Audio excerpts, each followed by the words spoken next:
Job 32. Elihu rebukes Job's 3 friends. So these 3 men ceased to answer Job, because he was righteous in his own eyes. Then Elihu the son of Barachel the Buzite, of the family of Ram, burned with anger. He burned with anger at Job because he justified himself rather than God. He burned with anger also at Job's 3 friends because they had found no answer, although they had declared Job to be in the wrong. Now Elihu had waited to speak to Job because they were older than he. And when Elihu saw that there was no answer in the mouth of these 3 men, he burned with anger. And Elihu the son of Barachel the Buzite answered and said, I am young in years, and you are aged. Therefore I was timid and afraid to declare my opinion to you. I said, let days speak, and many years teach wisdom. But it is the spirit in man, the breath of the Almighty, that makes him understand. It is not the old who are wise, nor the aged who understand what is right. Therefore I say, listen to me, let me also declare my opinion. Behold, I waited for your words, I listened for your wise sayings, while you searched out what to say. I gave you my attention, and, behold, there was none among you who refuted Job or who answered his words. Beware lest you say, we have found wisdom, God may vanquish him, not a man. He has not directed his words against me, and I will not answer him with your speeches. They are dismayed, they answer no more, they have not a word to say. And shall I wait, because they do not speak, because they stand there, and answer no more? I also will answer with my share, I also will declare my opinion. For I am full of words, the spirit within me constrains me. Behold, my belly is like wine that has no vent, like new wineskins ready to burst. I must speak, that I may find relief, I must open my lips and answer. I will not show partiality to any man or use flattery toward any person. For I do not know how to flatter, else my Maker would soon take me away. Job 33. Elihu rebukes Job. But now, hear my speech, O Job, and listen to all my words. Behold, I open my mouth, the tongue in my mouth speaks. My words declare the uprightness of my heart, and what my lips know they speak sincerely. The Spirit of God has made me, and the breath of the Almighty gives me life. Answer me, if you can. Set your words in order before me, take your stand. Behold, I am toward God as you are, I too was pinched off from a piece of clay. Behold, no fear of me need terrify you, my pressure will not be heavy upon you. Surely you have spoken in my ears, and I have heard the sound of your words. You say, I am pure, without transgression, I am clean, and there is no iniquity in me. Behold, he finds occasions against me, he counts me as his enemy, he puts my feet in the stocks and watches all my paths. Behold, in this you are not right. I will answer you, for God is greater than man. Why do you contend against him, saying, he will answer none of man's words? For God speaks in one way, and in 2, though man does not perceive it.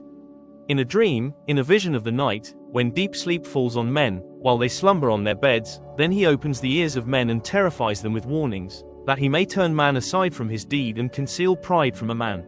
He keeps back his soul from the pit, his life from perishing by the sword.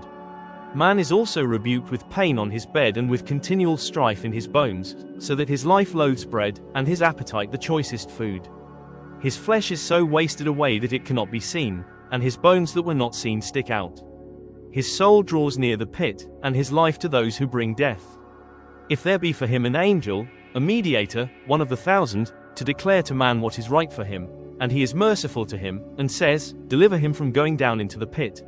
I have found a ransom, let his flesh become fresh with youth. Let him return to the days of his youthful vigor, then man prays to God, and he accepts him. He sees his face with a shout of joy, and he restores to man his righteousness. He sings before men and says, I sinned and perverted what was right, and it was not repaid to me. He has redeemed my soul from going down into the pit, and my life shall look upon the light. Behold, God does all these things, 2, 3 times, with a man, to bring back his soul from the pit, that he may be lighted with the light of life. Pay attention, O Job, listen to me, be silent, and I will speak. If you have any words, answer me.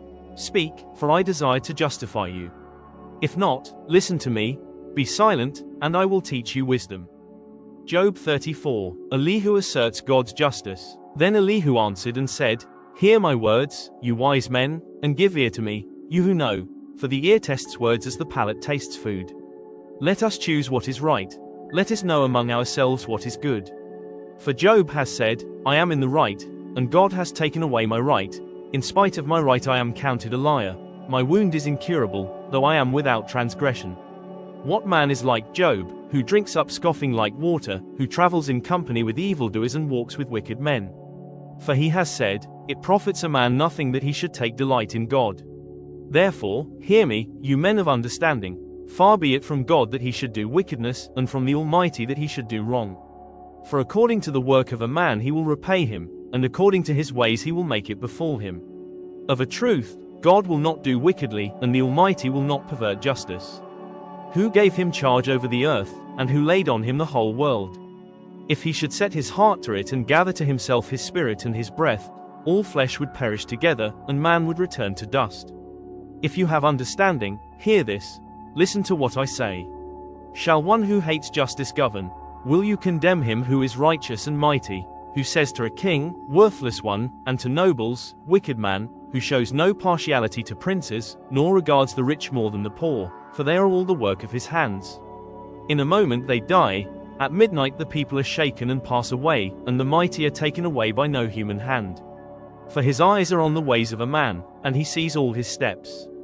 There is no gloom or deep darkness where evildoers may hide themselves.